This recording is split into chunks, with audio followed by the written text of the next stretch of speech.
I didn't go looking for a fight. I went looking for a boundary. In this part of the country, a man without a fence isn't a landowner, he's a doormat. But when Sovereign Heights sent their community compliance thugs to clip my wire and stake a claim on my ancestral soil, I didn't call the police. I called upon the only thing the desert respects, 10,000 volts of high-tensile justice. They thought they could litigate me into a corner. By the time the dust settled, they weren't looking for my land anymore, they were looking for an exit. My name is Elias Thorne. This patch of sun-scorched earth, every jagged rock, every twisted juniper, every post hole I've ever dug has been the spine of my family since 1889. My great-grandfather bought this dirt with a handful of gold and a heart full of desperation. My father held it through the Great Depression and the dust storms that turned the sky black for a week. Now, it's my watch. 140 acres. It's just enough space to live without hearing a neighbor breathe, and just enough silence to remember who you are. Most mornings, I beat the sun to the porch. The air out here is different at 5 a.m. It smells of sagebrush, cold flint, and the lingering shadows of the high desert. My dog, Silas, a blue heeler with more sense than most men I know, sits by my boots, watching the ridge. We do the rounds. We check the wells. We check the line. Not because I'm paranoid, but because in the New West, trouble doesn't ride a horse, it drives a leased SUV.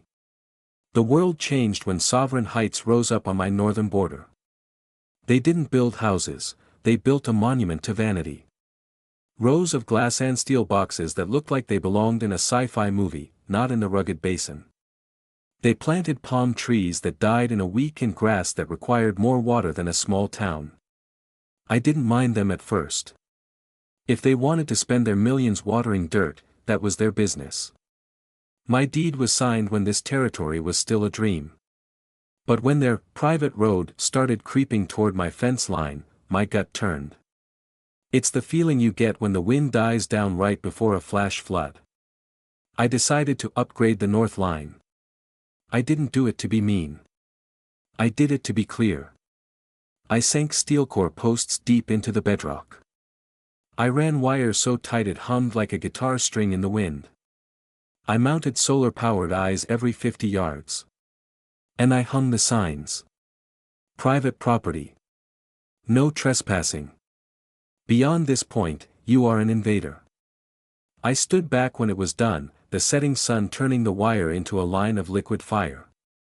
I felt a peace I hadn't known in months. But some people see a line and think it's a suggestion. It started with the stares. The joggers in $300 leggings pointing at my cameras. The developers in suits stopping their cars to whisper and point. I ignored them. I had cattle to feed. Then came the envelope. It was heavy, cream-colored, and smelled like a cologne I couldn't afford. It wasn't addressed to Elias Thorne. It was addressed to, occupant, parcel 409, Northern Transition Zone. It was signed by Julian Vane, president of the Sovereign Heights Collective. I stood there on my porch, the dry wind tugging at the paper. I read the first line, something about aesthetic non-compliance and land reclamation for community utility, and I did something I hadn't done in years. I laughed. A deep, gravelly sound that startled the crows off the barn roof. Because Julian Vane didn't realize he wasn't dealing with a parcel occupant. He was dealing with a thorn. And thorns have a way of drawing blood when you try to pull them out of the ground. The first notice arrived on Tuesday. It claimed my newly reinforced ghost line was non-compliant with the aesthetic standards of the Sovereign Heights Collective. It went on to inform me that I was required to remove all unauthorized visual obstructions within 14 days to preserve neighborhood synergy. I let out a short, dry bark of a laugh. There are plenty of words for the iron root. It's jagged.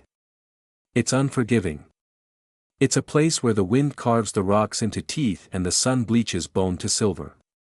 But it sure as hell isn't synergetic, and it's about as part of their neighborhood as a wolf is part of a poodle parlor. I finished my coffee, folded that expensive paper into a tiny square, and dropped it into the scrap metal bin. I figured some intern had simply misread a GPS coordinate. A mistake. A glitch in the machine. But 2 weeks later, the machine doubled down. The second envelope was thicker.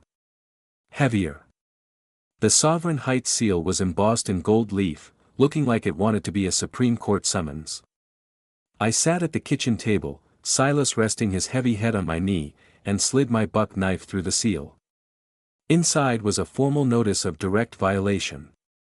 It was a stack of legalese thick enough to stop a bullet. Paragraph after paragraph described my failure to integrate, my creation of a public safety hazard, and their intent to escalate toward physical remediation. Then I saw it. Tucked in the back was a satellite map. Someone had taken a thick red marker and drawn a line 100 yards deep into my property. According to their map, my North Ridge didn't belong to the Thorne family anymore. It belonged to them. The laughter stopped.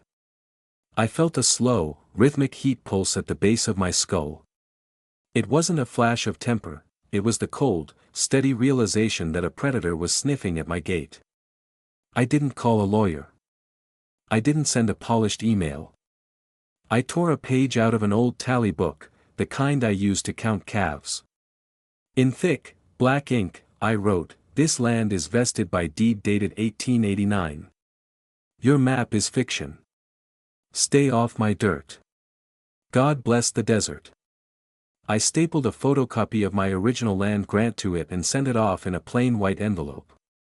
Peace lasted exactly 9 days. The quiet ended on a Thursday. I was up to my elbows in grease, trying to coax life back into a generator that had died during the night. Silas gave a low, rumbling growl and looked toward the North Ridge. I pulled a rag across my hands, tapped my phone, and watched the SolarCam feed. 2 of them. Sovereign Heights, compliance officers. One was a lanky, pale stick of a man in a polo shirt that looked 3 sizes too small. He moved with a nervous twitch, snapping photos of my fence slats like he was capturing evidence of a crime. The other was built like a bull, red-faced, thick-necked, and wearing a clipboard like it was a shield of invincibility. I watched the screen as the bull stepped up to the line. He didn't look at the "no trespassing" signs. He didn't hesitate. He put a polished boot on my lower rail and hauled his mass over the top. He dropped onto my soil with a heavy thud, as if the land itself should be honored by his weight. I didn't run out there. I didn't scream. My father taught me that you never interrupt a fool while he's making a mistake. I hit the record button on the cloud server and watched them scribble on their clipboards for 10 minutes before they climbed back over and drove away in a white SUV. I thought that was the end of the day's trouble. I was wrong. That evening, I walked the line. I didn't see it until the sun hit it at just the right angle. The top strand of my high-tensile wire was dangling in the dust. It wasn't a snap from tension. It wasn't a break from a falling branch. The end of the wire was silver and flat. A clean, surgical strike from a pair of heavy-duty bolt cutters. They hadn't just trespassed. They had drawn first blood. Someone had leaned in right under my "no trespassing" sign and snipped the wire like they were pruning a rose bush. I stood there for a long time, thumb hooked in my belt, staring at the orange-tagged post that marked the boundary my grandfather bled for. My land doesn't give up its secrets easily, but when someone tries to rewrite its borders, the air itself seems to sharpen. I pulled up the feed on my phone. I didn't have to scroll far. There he was, the bull from the HOA, moving along the line like a coyote with a clipboard. He looked around, crouched, and snapped. The wire went limp. Laughing at a letter is one thing. Watching a man in a $100 polo shirt commit a felony on my property is another. I called it in. 20 minutes later, Deputy Miller's cruiser crunched over the gravel of my driveway. Miller is a local kid, raised on a farm 2 counties over. He respects the dirt. He stepped out, tipped his hat, and looked at the printouts I'd already made. "That's criminal trespass, Eli," Miller said, his voice low and steady. "And that?" He pointed to the bolt cutters in the frame. That's property damage. Class B, maybe Class A if we push it. I nodded. I figured you'd say that. Miller looked north at the glass towers of Sovereign Heights. These people, they think the world is a spreadsheet. They forget that out here, the pavement ends, but the law doesn't. He left, but the air stayed heavy. I knew this wasn't a misunderstanding. It was a test.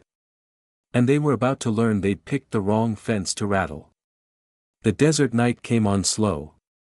The cicadas went silent, and the moon was nothing but a thin silver blade in the sky.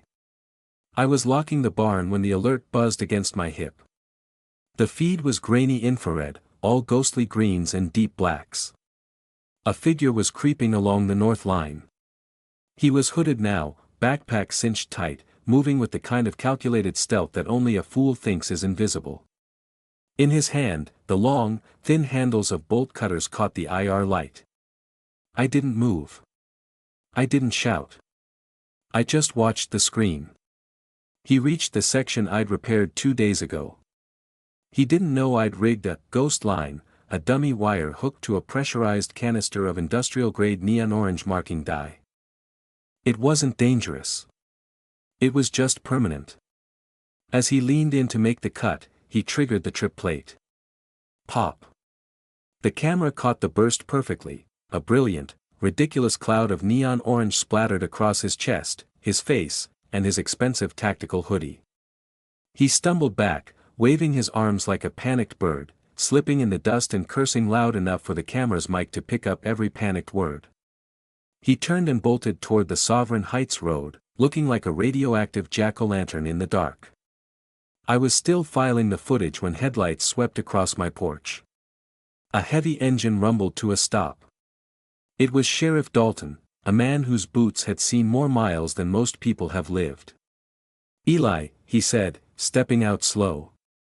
"We just got a report of a suspicious orange glow running through the Sovereign Heights Commons. Figured I'd check the source." I handed him the tablet. Dalton watched the clip. He didn't laugh. He didn't even blink. He just let out a long, slow breath through his nose. "Trespass. Vandalism.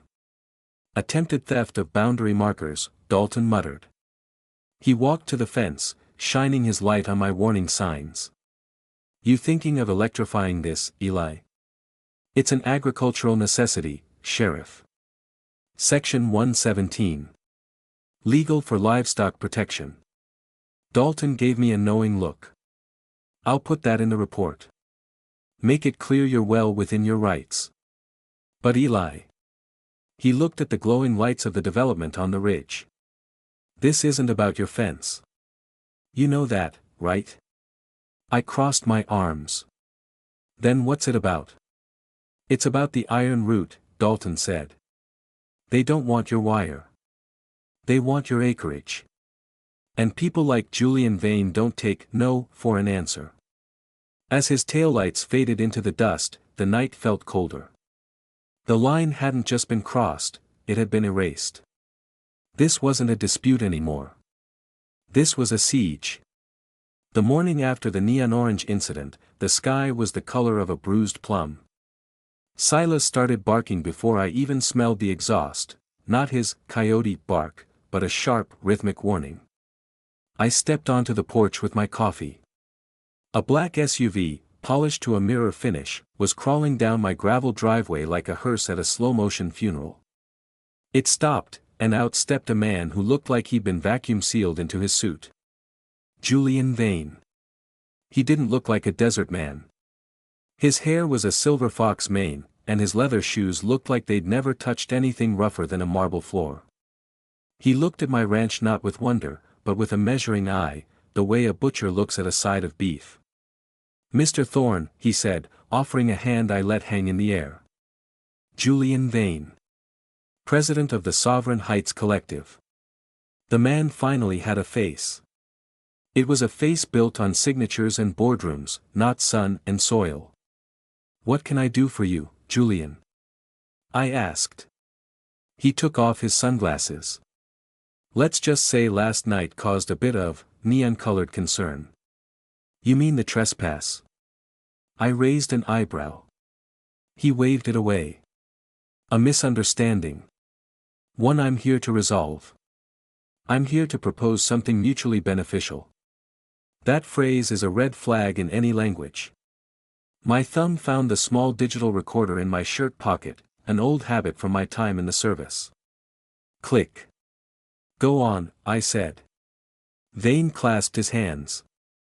The folks in Sovereign Heights weren't expecting a jagged steel fence on their horizon. It's an eyesore, Eli. So, here's the thought, we take that burden off your hands. The northern strip, maybe 50 feet of it. We purchase it at a premium. Less for you to maintain, more room for our community buffer. I took a slow sip of coffee. How much? 50,000. Cash. Quick, clean, and quiet. I nodded slowly, looking out at the ridge. And if I say no? Vane's smile didn't disappear, but it went cold. Then the collective might have to continue filing environmental claims. Safety violations. Noise complaints from your cattle. These things can drag out, Eli. They can get expensive for a private landowner. There it was. The threat, whispered in the dry desert wind. You threatening me on my own porch, Julian? He forced a soft laugh. Oh, no. Just offering solutions. It'd be a shame if a simple fence caused ongoing complications for your family's legacy. I stepped one boot length closer. The peace was gone. Julian, you should head on back to your glass castle. He blinked. Is that a no? It's a get off my dirt. His jaw tightened. He slid his sunglasses back on, walked stiffly to his SUV, and tore up the gravel on his way out. I stood there until the dust settled, then I pulled the recorder out. Every word, the offer, the threat, the arrogance, was now digital gold. I knew then that this wasn't about aesthetics. Vane didn't want my fence gone. He wanted the iron root. By sunrise the next day, I was in my truck. When someone tries to redraw your world with a red crayon, you don't argue with them, you go to the people who keep the real maps. The county records office is a sagging brick building that smells of old paper and wood smoke. Behind the counter sat Maud. She's been the keeper of the county's soul since I was a boy. She knows every deed, every hidden spring, and every bloodline in the basin. She looked up, a slow smile spreading across her weathered face. Well now, Eli Thorne. Is the trouble following you, or are you the one hunting it? I set the stack of HOA letters on the counter. Maud, I need to see the original grant. Not the digital one. The 1889 ink on vellum. Bit of both, Maud, I said, leaning against the counter. She adjusted her glasses, flipped through the HOA envelopes I'd brought, and nodded like she'd already seen the end of the movie. I've been hearing whispers about those Sovereign Heights folks. They're enthusiastic. That's one word for it, I muttered. All right, she said, wheeling her chair over to a computer that looked like it belonged in a museum. Let's pull up the iron root parcel. The ancient scanner let out a long, wheezing beep. Then, the map bloomed on the screen, a quilt of tan, green, and white patches outlined in razor-thin black lines. Maud tapped a corner with her pencil. Here's your land, Eli. Exactly as it's been since the grant of 1889. She zoomed out, scrolling north to where the luxury glass boxes sat on the ridge. And here is the Sovereign Heights boundary. She pointed to a faded, dotted line. My eyes narrowed. That looks a long way from my fence, Maud. 43 feet, she confirmed, her voice sparking with a bit of mischief. 43 feet of buffer zone they don't own, never have owned, and can't touch unless you gift wrap it for M. I felt something loosen in my chest. It wasn't relief, it was the cold weight of a loaded weapon. I want printouts, I said. 2 copies. Certified. Oh, honey, Maud chuckled, I'll do you one better. I'll laminate them. Make them waterproof for when you're out there in the dust. 5 minutes later, she handed me 2 stiff, glossy sheets. Stamped. Certified. Undeniable. Eli, she said quietly as I rolled them up. These collective types don't understand the desert. They understand paperwork. And this right here. This is the paperwork that ends arguments. I loaded Silas into the truck and drove straight to the post office. I mailed the first copy to Julian Vane's office. I didn't write a letter. I didn't send a threat. I just slapped a neon orange sticky note on the front that said, "Stop trespassing. You're out of your jurisdiction." By the time I got back to the Iron Route, the defensive phase was over. The next part of this story wasn't going to be written in ink. I spent the afternoon in my shed, pulling out the Salt Ridge Special, a solar-powered fence energizer, industrial insulators, and a spool of high-tensile steel core wire. I walked the north line under a sky that smelled of incoming heat and cedar. I reinforced the posts first. I drove the grounding rods deep into the dry earth, feeling the vibration up my arms. Then came the wire. I stretched it until it sang a thin, metallic note in the wind, a sound that only a rancher truly understands. It's the sound of a boundary that won't be moved. I tested the voltage. Perfect. Enough to send a loud, memorable message to a man's central nervous system, but legal under Agricultural Code 117. By sundown, I'd stapled the final warning signs every 10 feet. Electric fence. Live wire. No trespassing. I flipped the switch on the energizer. A low, rhythmic thump-thump-thump echoed through the posts. Silas tilted his head at the sound, then flopped down in the shade. Ranch dog approval. The storm came knocking exactly at sunrise. I was cleaning a filter when my tablet buzzed. There they were, the bull and the stick, in their sky blue polos and sunglasses, strutting toward my fence like they were about to foreclose on the sun itself. They looked at the new wire. The stick leaned in, squinting, probably looking for the orange dye from the night before. The bull, however, was still full of that Sovereign Heights arrogance. He didn't read the sign. He didn't even look for it. He just reached out and placed a full, meaty palm right on the top rail. Crack. The sound split the morning quiet like a rifle shot. The bull's body jolted like he'd been hit by a lightning bolt.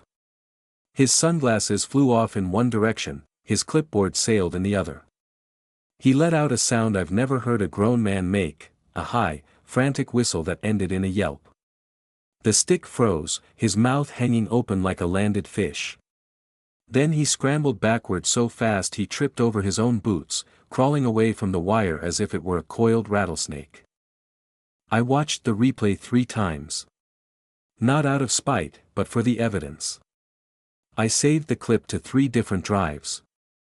"He won't be the last one, Silas," I said, watching the white SUV peel away in a cloud of dust. Because here's the thing about bullies in polo shirts, they don't quit when they're wrong. They just look for a bigger hammer. I stood at the edge of the Iron Route, arms crossed, watching the sun bleed over the cedar ridge. I could feel the next phase rolling toward me like a thunderhead over the basin. They were coming. They were going to be loud, they were going to be angry, and they were going to bring company. But I didn't know they'd be bringing a live feed. The sound reached me before the dust did. High-pressure tires on dry gravel, too fast, too desperate. I stepped onto the porch, my coffee mug warm in my grip, as a gleaming black SUV tore up the drive. Out stepped Julian Vane. His slacks were pressed, his hair was perfect, and he was clutching a manila folder like it was a holy relic. He didn't look at the horizon. People like Vane never do. They're too busy looking at the things they want to own. "Mr. Thorne," he called out, his voice tight. "We need to discuss an urgent, life-threatening violation." I took a slow sip. "Morning to you, too, Julian." He ignored me, snapping the folder open. I have received reports of an illegal, electrified barrier on a boundary adjacent to our collective. This violates safety codes, public access protocols, and Section 4A of the Sovereign Heights Covenant regarding shared visual harmony. I snorted. It's my land, Julian. Not your collective. And that fence is 100% agricultural grade. The sheriff has the specs. Vane ripped off his sunglasses, his eyes darting. Listen to me, Eli. I'm giving you one chance to avoid a civil suit that will bury this ranch in legal fees. Remove the wire today. I set my cup down with a deliberate thud. And if I don't? Then the board will pursue remediation. And trust me, there will be consequences. I smiled. It wasn't a friendly one. You already sent 2 of your compliance officers to cut it, Julian. One of them yelped like a scalded pup when the line bit him. You ought to teach your boys how to read a warning sign. Vane's face twitched. He hadn't expected me to have eyes on the line. He opened his mouth to bark back, but the sound of a second vehicle cut him off. A white van rounded the bend, sliding to a halt in a spray of dirt. 2 people jumped out, a woman with a microphone and a man with a heavy shoulder-mounted camera. Channel 8 Crisis Team, Vane's worst nightmare. The reporter, a woman with a sharp gaze and a no-nonsense stride, walked straight toward the porch. Mr. Thorne. We received a tip about a land grab attempt and an illegal interference with agricultural operations. Care to comment? Vane spun around, the mask of the billionaire tycoon slipping. This is private business. You're trespassing on. Actually, I cut in, my voice calm as a still pond. They're parked on the public turnaround just past my gate. Perfectly legal. You, however, are the one standing on my porch without an invite. The reporter didn't miss a beat, shoving the mic toward Vane. Sir, you're Julian Vane, president of the Sovereign Heights Collective. Can you explain why your officers attempted to breach a legally installed agricultural fence on private property? Vane stammered, his face turning a shade of purple that matched his silk tie. That is a gross mischaracterization of community safety protocols. We've seen the video, Mr. Vane, she countered. One of your employees appears to be attempting to vandalize a marked electric line.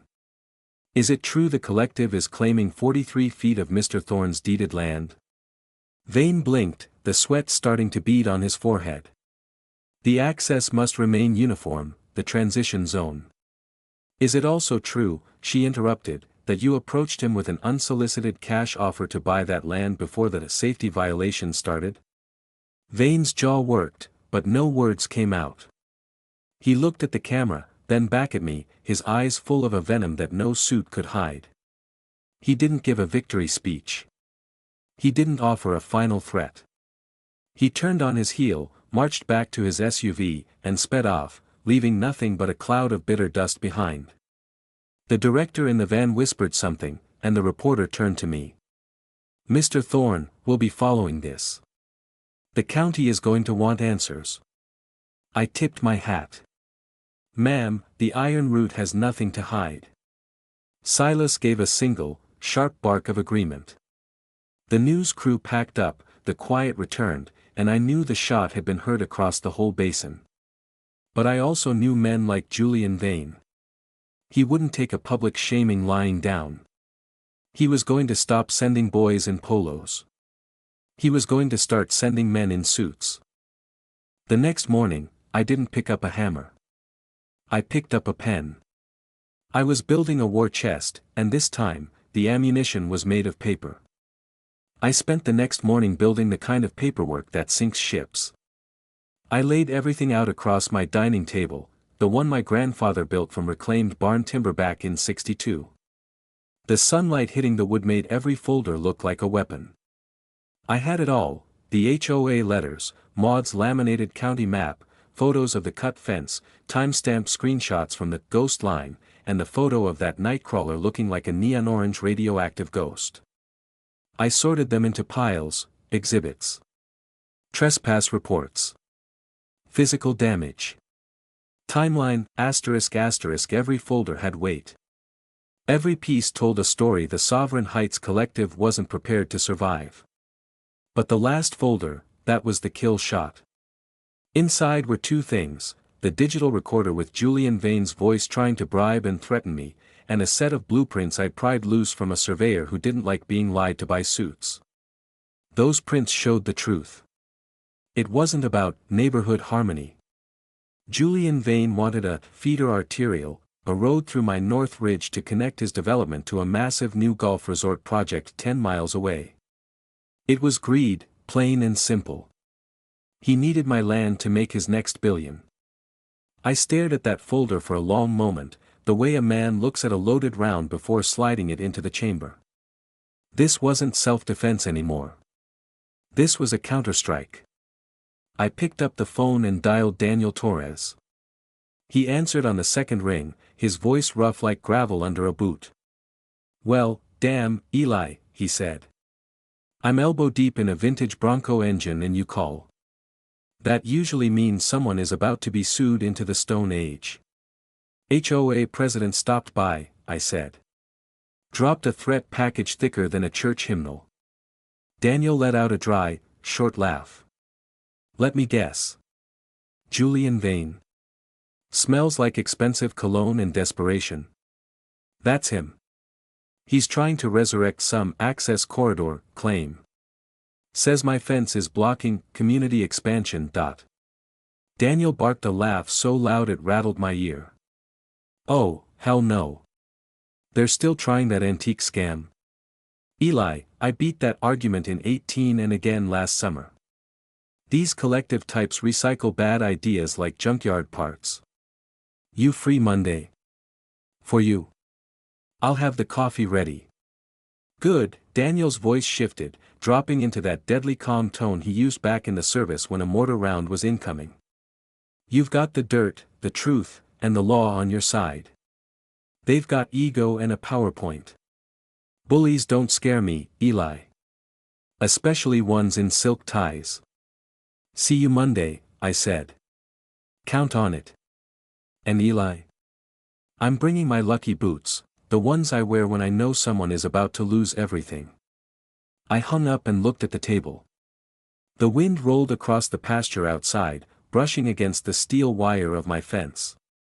The line was drawn.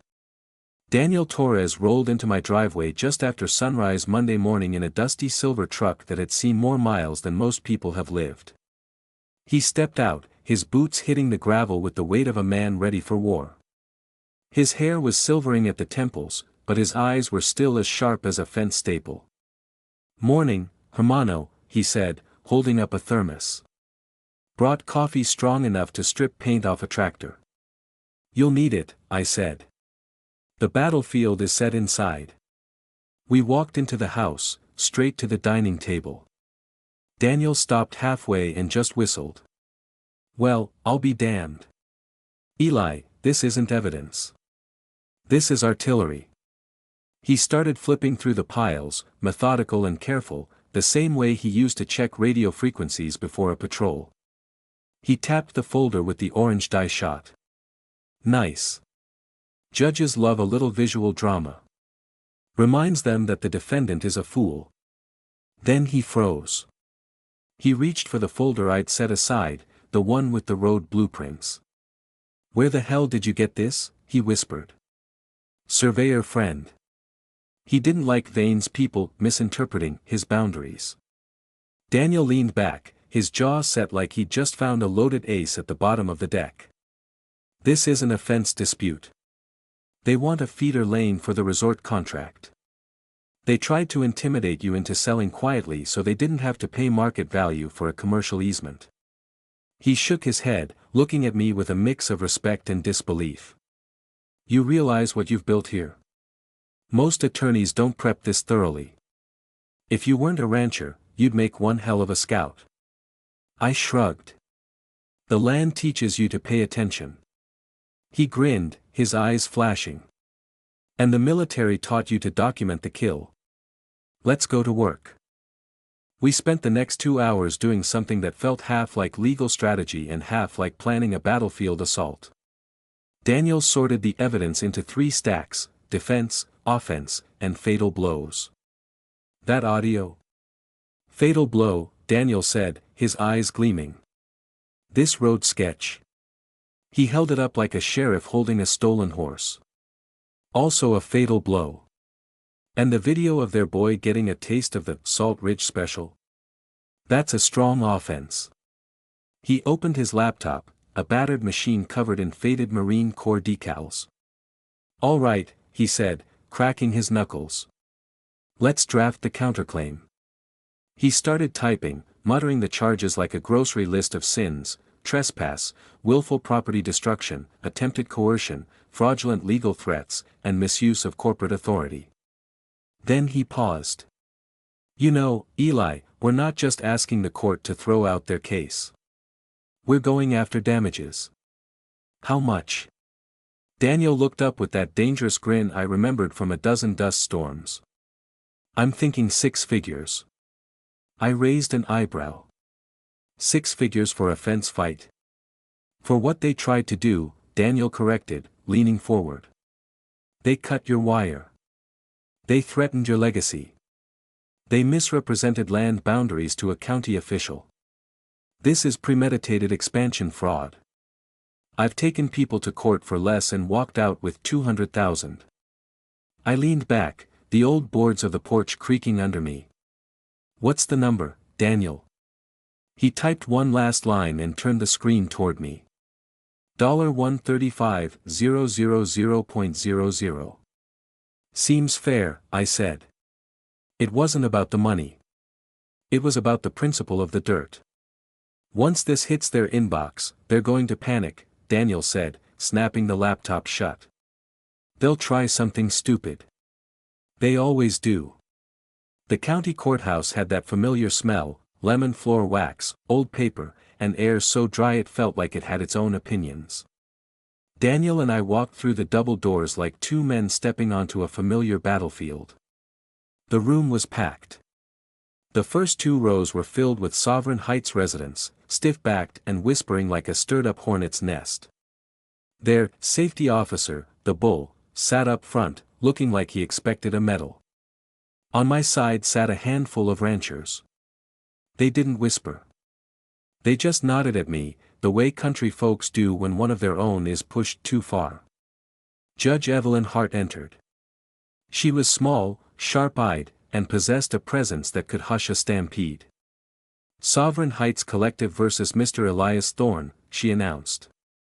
The HOA attorney, a man named Kellerman with hair so slick it looked painted on, stood first. Your Honor, we are here because Mr. Thorne has erected a hazardous, electrified barrier that violates community safety standards and endangers. Daniel stood up, smooth as a sunrise. Your Honor, if I may, we'd like to present our evidence in a logical sequence to avoid any confusion. The judge nodded. Proceed. Daniel reached for the laminated map Maud had printed. He placed it on the overhead projector. This is the official county parcel map. It shows the Iron Root property line clearly. It also shows the collective's boundary, which stops exactly 43 feet south of Mr. Thorne's fence. The judge narrowed her eyes. So the collective has no legal jurisdiction over that land? Correct, Your Honor. Kellerman tried to stand, but the judge silenced him with a single raised hand. Do you contest the accuracy of the county records, Mr. Kellerman? He swallowed hard. We believe there may be discrepancies. No discrepancies exist here, the judge's voice cracked like a whip. The map is clear. A wave of murmuring rolled through the room. Daniel didn't stop. He dimmed the lights and played the infrared footage. There was the bull, creeping along my fence with bolt cutters, looking like a common thief. When the clip reached the part where he touched the wire and jolted backward, someone in the back of the room let out a loud snort. The bull slid so far down in his seat he nearly disappeared. This, Daniel said calmly, is not an inspection. This is criminal trespass and property destruction. The judge stared at the HOA table until Julian Vane looked ready to melt. Mr. Kellerman, she said, is that your client's employee? Yes. Your Honor. Then Daniel pulled out his phone and connected it to the audio system. Julian Vane's voice filled the room. We can make this all go away. A developer could purchase the northern strip. You walk away richer. We keep the peace. Then my voice, you trying to buy me out?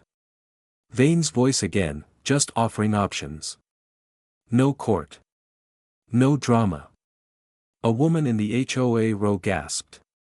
Julian Vane opened his mouth, but no sound came out. He looked at the camera, then at the judge, realized he hadn't just lost a fence, he'd lost his reputation. Judge Hart looked like she wanted to hit Julian Vane with the gavel itself. But Daniel wasn't finished. He lifted the last folder, the one from the surveyor, and opened it with the surgical care of a man unveiling a confession. This, Daniel said, sliding the developer's road sketch onto the screen, is the motive.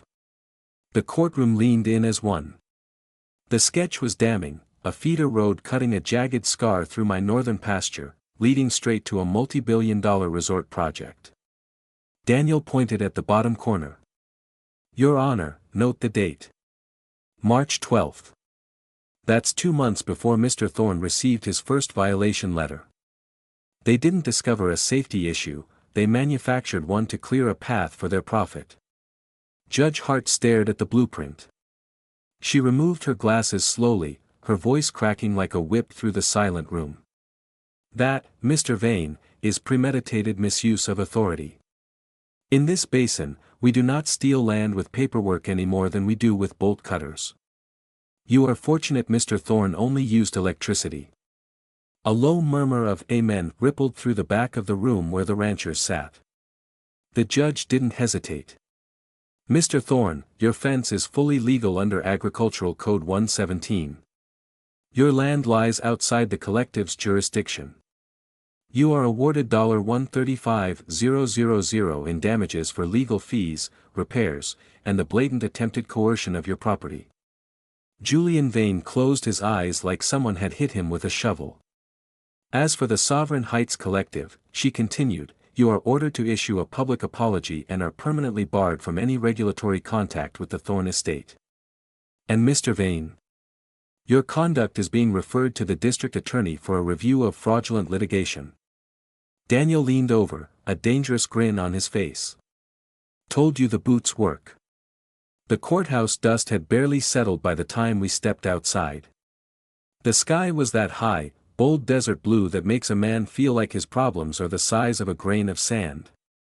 Daniel clapped a hand on my shoulder. You did good, Eli. You too, Daniel. He rumbled off in his silver truck, leaving me alone with the silence. I headed back to the iron route, the road unwinding under my tires like a familiar song. But the ranch felt different when I pulled in. Not bigger, just steadier. Like the land itself had planted its feet and refused to budge. By the next morning, the fallout was everywhere. My phone buzzed with messages from people I'd never met. A rancher 2 counties over wrote, Eli, they're trying the same thing here. Your case gives us a light to follow. But one message caught my eye. It was from a kid named Harold Kim. Harold showed up on Saturday. He was young, maybe 26, with a hat too big for his head and boots that were still too clean. But his hands had the grit of someone who worked the soil. He had a new development creeping toward his boundary, and the HOA was already whispering threats about his cluttered barn. We walked to the north pasture as the evening sun laid a golden blanket over the sagebrush. Silas trotted beside us, acting as the silent supervisor. Did it scare you? Harold asked, looking at the high-tensile wire and the bright yellow warning signs. When they first came for you? No, I said, leaning against a cedar post. But I didn't like it. It wasn't a fair fight. They had committees and binders, I just had the truth. That's the part that rubs raw. I want to do what you did, he said, his voice shaking just a bit. You will, I told him, looking out at the horizon. But you won't do it alone. That night, after a dinner of brisket and beans, I sat on the porch and watched the moon silver the pasture. I realized then that my war with Julian Vane was over, but a bigger one was just beginning. There were other ranchers, other iron roots, being squeezed by the glass and steel of the city. An idea started to take shape, a way to turn one man's victory into a shield for everyone else. The idea didn't come as a lightning bolt. It came slow and steady, like a wire being stretched tight across a long pasture. It started with a network, a handful of landowners sharing maps, evidence, and advice. We weren't there to pick fights with every HOA in the basin, we were there to stop the ones that got ideas above their station. Daniel Torres loved the idea. He spent his weekends drafting templates, cease and desist letters, boundary affirmations, and trespass notifications. All of it ironclad, legal, and free of charge. For the cause, he'd say with a grin. Sarah from Channel 8 loved it, too. She ran a special segment titled The Iron Root Network, When the Desert Stands Its Ground. I never expected a city reporter to make me sound like a folk hero, but she did. Within a month, 4 more ranchers joined the fold. An older couple fighting a landscaping lien, a goat farmer who caught volunteers trimming his trees without a permit, and a Vietnam vet who was tired of drones snooping over his barn. We met once a week. We drank coffee, swapped stories, and passed around maps like they were battle plans. Slowly, something shifted. Not just the law, but the way folks saw themselves. They felt less alone. They felt rooted. As for the Sovereign Heights Collective, they folded faster than wet cardboard. They tried to post a formal apology on their website at 2 a.m. on a Tuesday, hoping no one would see it. Sarah aired a follow-up the next night, asking why a collective with nothing to hide only spoke when the rest of the state was asleep. Julian Vane resigned before the board could even hold a vote. Word got around that no developer from Boise to Vegas wanted to hire a man who lost a land grab to a rancher with a solar-powered zap fence. That's a reputation you don't shake off. 6 weeks after the trial, I was walking the North Line at sunrise. It was one of those cold, crisp mornings that stings your lungs just enough to let you know you're alive. I saw a man and his young son standing near the boundary road. The boy couldn't have been more than 6, clutching a juice box and looking at my fence like he was meeting a legend. "Daddy," I heard him whisper. "Is that the electric cowboy fence?" The father laughed, looking a bit embarrassed as I approached. "Yes, son. That's the one." I tipped my hat to them. "Don't worry," I said. "The power's off for maintenance this morning." The boy squinted up at me, his eyes wide. "Sir? Did you really zap a whole neighborhood?" I chuckled, leaning against a cedar post. "No, son. I just reminded them where their neighborhood ends." The boy looked at me like I'd just told him a secret of the universe. His father nodded respectfully. "We appreciate what you did, Mr. Thorne. Folks around here needed to see someone stand their ground." We shook hands, and they walked off, the boy still chattering about electricity and cowboys. I stood there for a long moment, watching the sun climb over the ridge, lighting up the land my grandfather left me, the land I'd fought for, and the land that would stay Thorne soil long after I'm gone. The fence hummed faintly in the morning breeze, steady as a heartbeat. It wasn't just wire and voltage anymore. It was a promise. A line drawn in the desert dirt, and a reminder to anyone who forgot. Some land isn't for sale. It isn't for taking. And it sure as hell isn't for an HOA to claim.